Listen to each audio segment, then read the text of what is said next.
Then when knowledge failed to satisfy, the second option is in chapter 2, verse 1. It turned, verses 1 of chapter 2. I said in my heart, come now, I will test you with pleasure. So the first, he tried to find fulfillment in wisdom, but it failed to satisfy him. Then the preacher turned to pleasure. Observe with me, chapter 2, verse 1. I said in my heart, come now, I will test you with pleasure. Enjoy yourself. But behold, this also was vanity. I said of laughter, it is mad, and of pleasure, what use is it?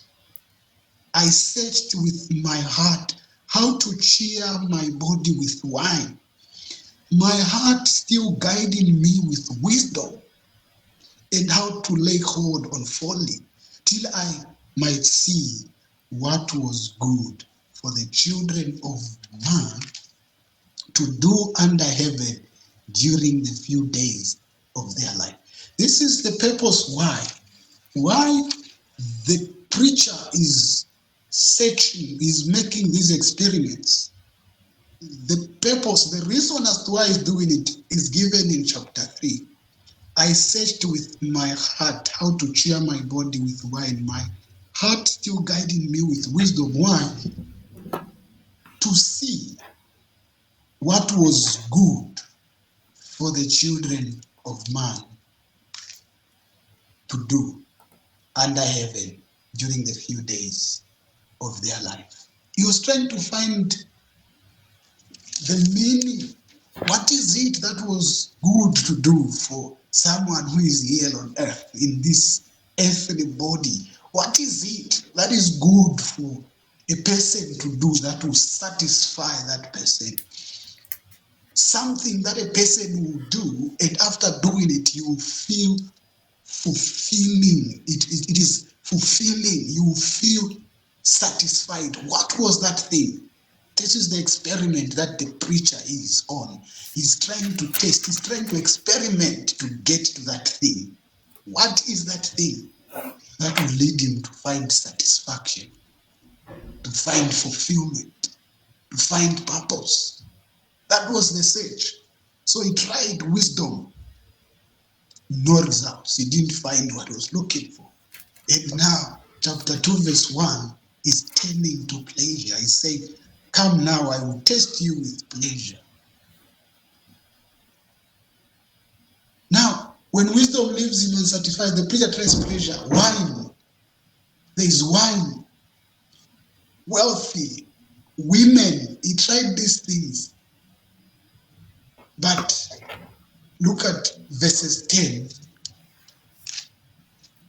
It's saying, chapter 2, verses 10. Whatever my eyes desired, I did not keep from them. I denied myself nothing my eyes desired. I just want you to take a moment and reflect on this verse. You know, as I was preparing this sermon, I had to pause and reflect. Imagine you are in a position like the preacher who had means to do these things. He was rich, a very wealthy man. He had the abilities to do these things. And I just want you to imagine if you were in a position where whatever your eyes desired, and you are able to do it. You are able, even those ungodly things. I just want you to think of those things that you desire. Sometimes some of them are ungodly, but we desire all those things. And the preacher is saying, I denied myself nothing my eyes desired. But despite that, he didn't find fulfillment. Chasing pleasure is like, a leaking bucket, pouring water. No matter how much you pour water in it, it will never stay full because it's leaking. That's pleasure without God. Pleasure without God is an escape from emptiness. It's not an answer to that emptiness that you are feeling. It's just an escape. Escaping from the reality. That's what the preacher find out. Because verses 10 is saying, whatever my eyes desired, I did not keep from them. I kept my heart from no pleasure, for my heart found pleasure in all my toil. But look at verses 11. Verses 11 is saying, then I considered all that my hands had done and the toil I had expended in doing it, and behold, it was vanity and a striving after wind.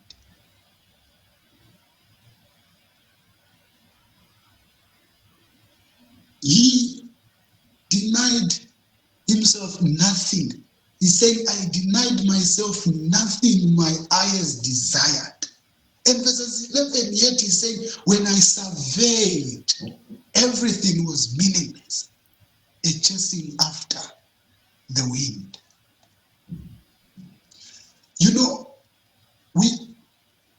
I think those people that I introduced with in our sermon, when we are not yet there, we envy them. But trust me, when you get there, you find out that that thing is not satisfying. You still want more. Those people who are wealthy in our respective countries, you wonder, they seem to have it all together. They have all that you may wish for to have. But yet,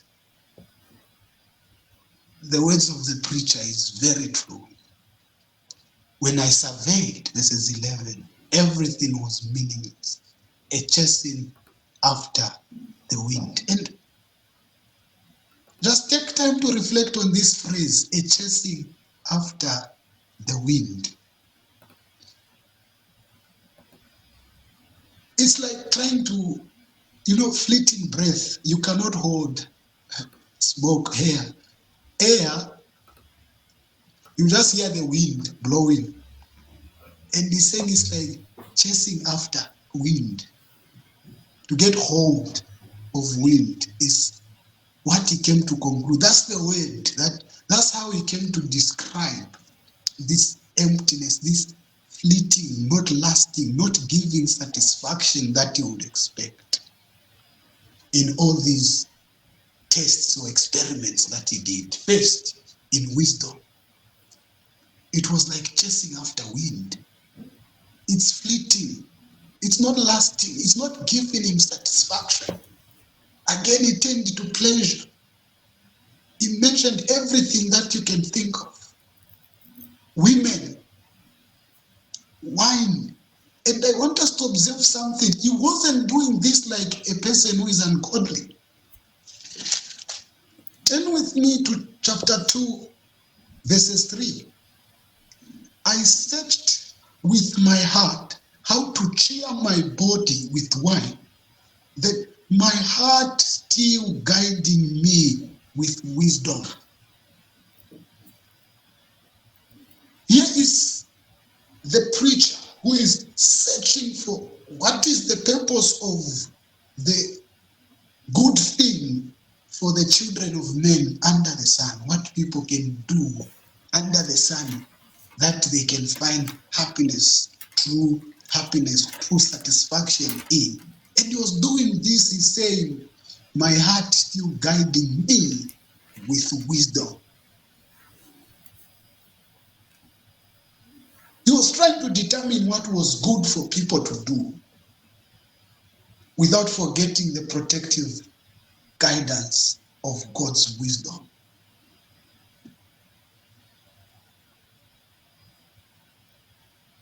And he's saying all this was meaningless. He tried to find pleasure in having many women, many wives, no satisfaction. Wine, no satisfaction. Building many houses, many projects, no satisfaction. Having many servants, no satisfaction. Then he's saying,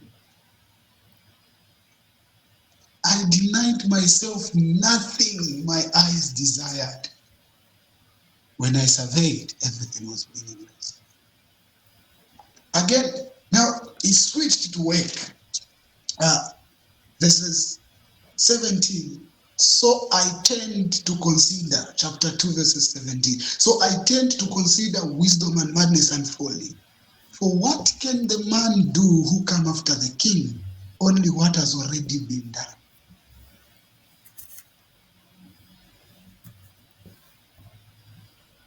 Then I saw that there is more gain in wisdom than in folly, as there is more gain in light than in darkness.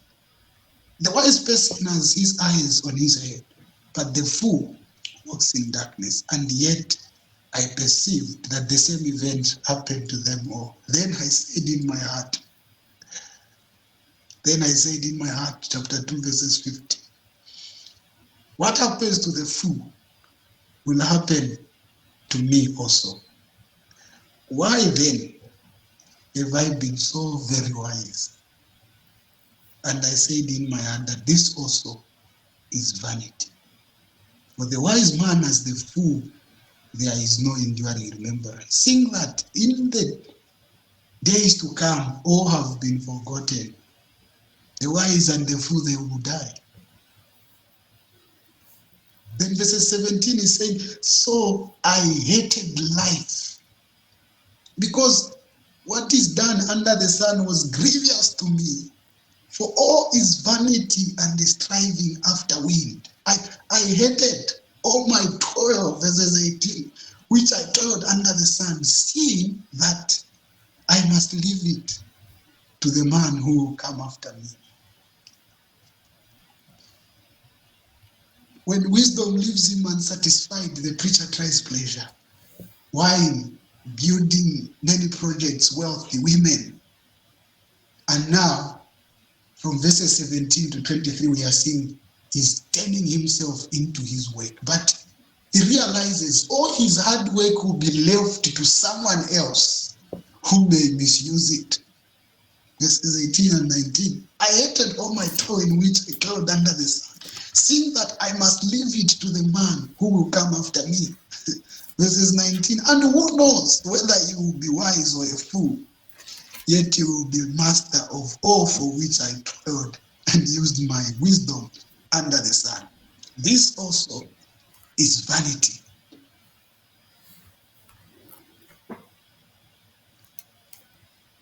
The preacher here is teaching that the ordinary rhythm of life, eating, drinking, and working can indeed be enjoyed when it gets to verses 23, chapter 2.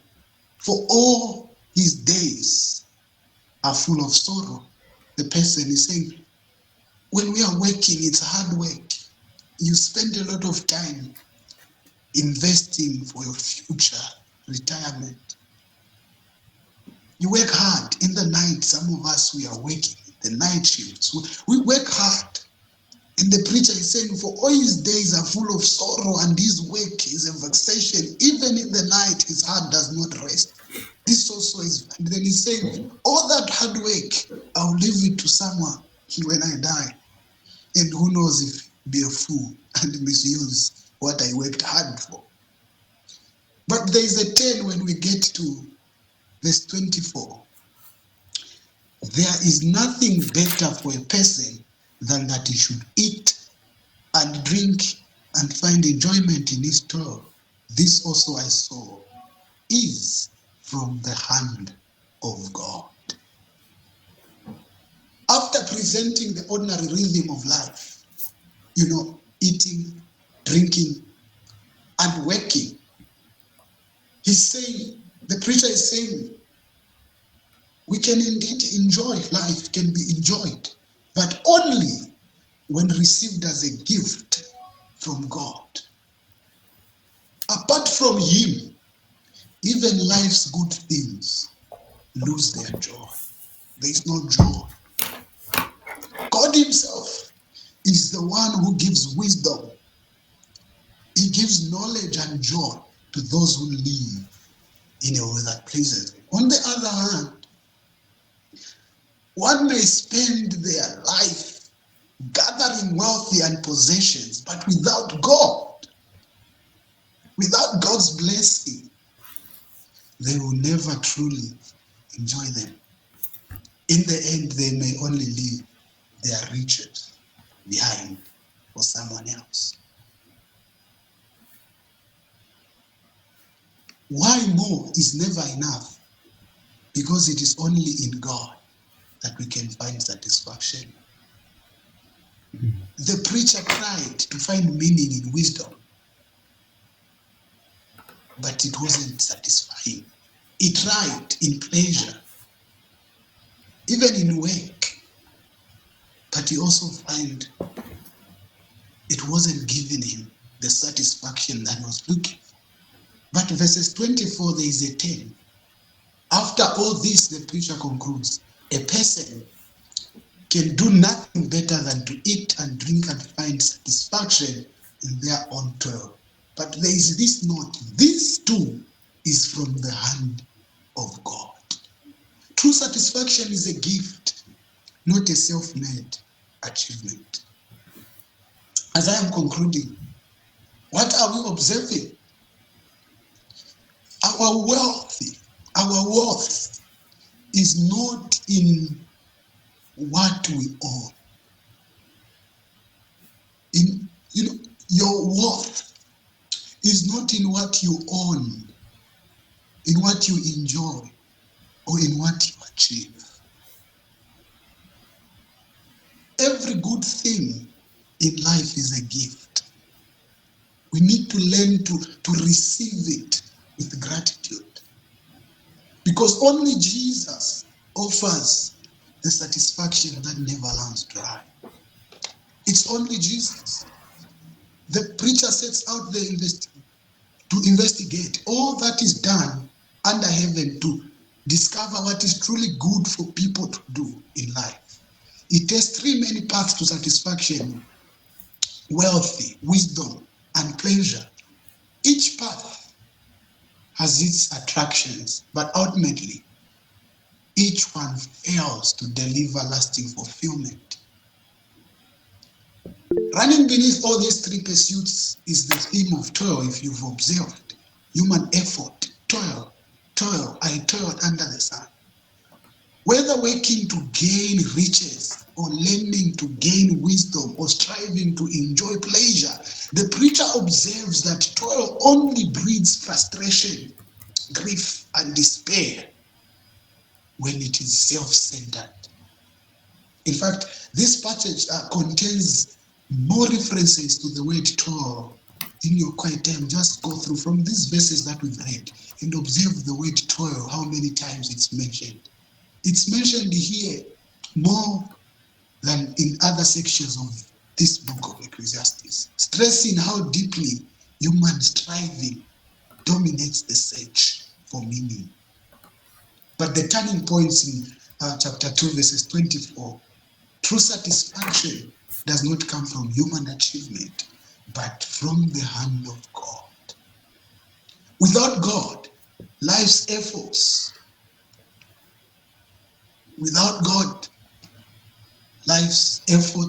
or all that we do is emptiness.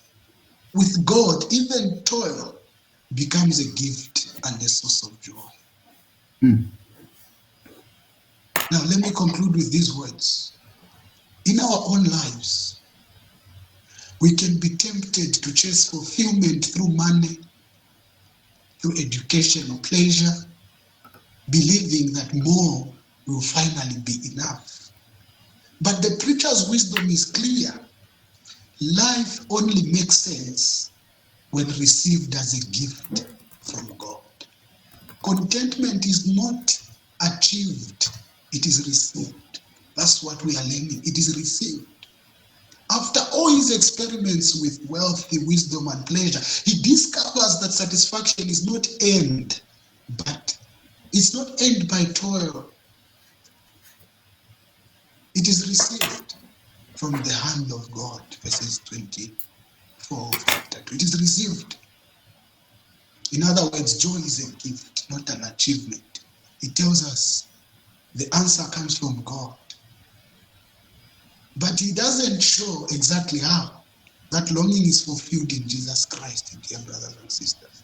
Jesus stepped into history and makes this radical claim in John chapter 6, verses 35. I am the bread of life. Whoever comes to me shall not hunger. And whoever believes in me shall never thirst. He's telling us that we cannot find satisfaction in things, but only in God. But he does not explain how. Then Jesus in the New Testament, he makes the claim to say, I am that satisfaction. The preacher said only God can give satisfaction. Jesus says, I am that satisfaction. Come to me, and your deepest hunger will be filled forever.